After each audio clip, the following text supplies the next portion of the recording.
ತಕ್ಷಣದ ಇವ್ರ ಬೆಂಬಲಿಗರ ಅವ್ರಿಗೂ ದ್ವೇಷ ಮಾಡೋದು, ಇವ್ರನ್ನ ದ್ವೇಷ ಮಾಡೋದು, ಅದು ದ್ವೇಷದ ಮಾತು ಮಾತಾಡೋದು, ವಿಮರ್ಶೆ ಮಾಡೋದು, ವಿಚಾರ ಮಾಡೋದು, ಟೀಕೆ ಟಿಪ್ಪಣಿ ಮಾಡೋದು ನಡೆದು ಬಿಡ್ತದೆ. ಇದನ್ನು ಪಾರ್ಟಿಗೆ ಪೆಟ್ಟು ಬಿಡ್ತದೆ.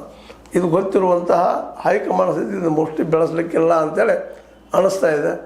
ಏನಾಗ್ತದೋ ಗೊತ್ತಿಲ್ಲ. ಬಟ್ ಇದು ಮಾತ್ರ ನಿಶ್ಚಿತ ಏನಪ್ಪ ಅಂತಂದ್ರೆ, ಸಪೋಸ್ ಏನಾದರೂ ಸಿದ್ದರಾಮಯ್ಯರನ್ನು ಮುಖ್ಯಮಂತ್ರಿ ಸ್ಥಾನದಿಂದ ಇಳಿಸುವಂಥ ಪ್ರಯತ್ನ ನಡೆದ್ರೆ ಅದಕ್ಕೆ ವಿರೋಧ ಪೂರ್ಣ ಪ್ರಮಾಣದಲ್ಲಿ ಹಿಂದುಳಿದ ಮತ್ತು ದಲಿತ ಜೊತೆಗೆ ಹಿಂದೂ ಜನರ ಏನಪ್ಪ ಸಪೋರ್ಟ್ ಇದಕ್ಕೆ ಸಿಗೋಂಗೆ ಕಾಣ್ತಾ ಇದೆ. ಹೀಗಾಗಿ ಬರುವ ದಿನಗಳು ಭಾಳ ಕ್ರೂಷಿಯಲ್ ಆಗಿದ್ದಾವೆ. ಅದರಲ್ಲೂ ಈಗ ಸಿದ್ದರಾಮಯ್ಯ ದೆಹಲಿಗೆ ಹೋಗಿದ್ದು ಎಲ್ಲರೂ ಕುತೂಹಲ ಮೂಡಿಸ್ತಾರೆ. ಏನು CM ಬದಲಾವಣೆಗೋ ಅಥವಾ ಮಂತ್ರಿಮಂಡಲ ಬದಲಾವಣೆಗೋ ಅನ್ನುವಂಥ ಮಾತು ಮೋಸ್ಟ್ಲಿ ಮಂತ್ರಿಮಂಡಲದ ಬದಲಾವಣೆಗೆ ಬರ್ಬೋದು. ಯಾಕಂದರೆ ಈಗ ಹಿರಿಯರಾದಂಥ ಅನೇಕ ಜನ ಬಸವರಾಜ ರಾಯರೆಡ್ಡಿ ಆಗಿರ್ಬೋದು, ಒಂದು ಆನಂತರ ಇನ್ನೂ ನಮ್ಮ ಇಲ್ಲಿ ಬೆಳಗಾವಿ ಜಿಲ್ಲೆಯ ವಿಶೇಷವಾಗಿ ನಮ್ಮ ಲಕ್ಷ್ಮಣ ಸವದಿಯವರಾಗಿರ್ಬೋದು, ಇನ್ನೂ ಅನೇಕ ಅವ್ರ ಮಿತ್ರರಿದ್ದಾರೆ. ಅವರು ಸಹಿತ ಡಿಮಾಂಡ್ ಮಾಡ್ತಾ ಇದ್ದಾರೆ, ನಮಗೆ ಏನಪ್ಪ ಅಂದ್ರೆ ಮಂತ್ರಿಗಿರಿಯನ್ನು ಒಪ್ಪಿಸ್ರಿ ಅನ್ನೋಂಥ ಮತ್ತು ಅವ್ರಿಗೂ ಅವಕಾಶ ಕೊಡ್ಬೇಕಲ್ಲ ಟೈಮದ್ದು.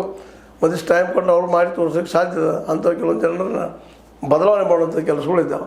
ಒಟ್ಟಾರೆಯಾಗಿ ಈ ಅತ್ಯಂತ ಈ ಒಂದು ಏನಪ್ಪ ಅಂತಂದ್ರೆ ಗೊಂದಲ ಸಂದರ್ಭದಲ್ಲೇ ಕಾಂಗ್ರೆಸ್ ಮತ್ತಷ್ಟು ಗೊಂದಲ ಮಾಡುವಂಥದ್ದು, ಕಾಂಗ್ರೆಸ್ಗೆ ಹೊಡೆತ ಕೊಡುವಂಥ ಸ್ಟೆಪ್ ತೊಗೊಳ್ಳಿಕ್ಕಿಲ್ಲ ಅಂಥೇಳಿ ಭಾಳ ಜನರ ಅಂಬೋಣ. ಯಾಕಂದ್ರೆ ಅನಗತ್ಯ ಈಗ ಈ CM ಕುರ್ಚಿಯ ಪ್ರಾಬ್ಲಮ್ ತೊಗೊಂಬಂದ್ರೆ ಖಚಿತವಾಗಿಯೂ ಪೆಟ್ಟು ಬೀಳೋದು CM ಪಾರ್ಟಿಗೆ, ಅಂದರೆ ಕಾಂಗ್ರೆಸ್ಸಿಗೆ. ಅದಕ್ಕಾಗಿ ಈ ಎಲ್ಲ ನೆಲೆಯಲ್ಲಿ ಸಿದ್ದರಾಮಯ್ಯನವ್ರನ್ನ ಮುಂದುವರಿಬಹುದು. ಭಾಳ ಮಾಡಿದ್ರೆ ಈ ಒಂದು ಸಂಪುಟ ವಿಸ್ತರಣೆ ಆಗ್ಬೋದು, ಅದು ಒಂದು ಆಗಬೇಕಾಗೈತಿ. ಆದ್ರೆ ಭಾಳ ಒಳ್ಳೆಯದು ಅಂತ ಹೇಳ್ತಾ, ಇದು ನಿಮಗೆ ಲೈಕ್ ಆದರೆ ಲೈಕ್ ಮಾಡಿ, ಶೇರ್ ಮಾಡಿ, ಕಮೆಂಟ್ ಮಾಡಿ, ಜೊತೆ ಸಬ್ಸ್ಕ್ರೈಬ್ ಮಾಡಿ. S16 ನ್ಯೂಸ್ ಅರ್ಥ ತಿಳಿಸಿದ್ದಾರೆ. ಇದು ಸತ್ಯದ ಕೈಗಳಲ್ಲಿ ವಂದನೆಗಳು.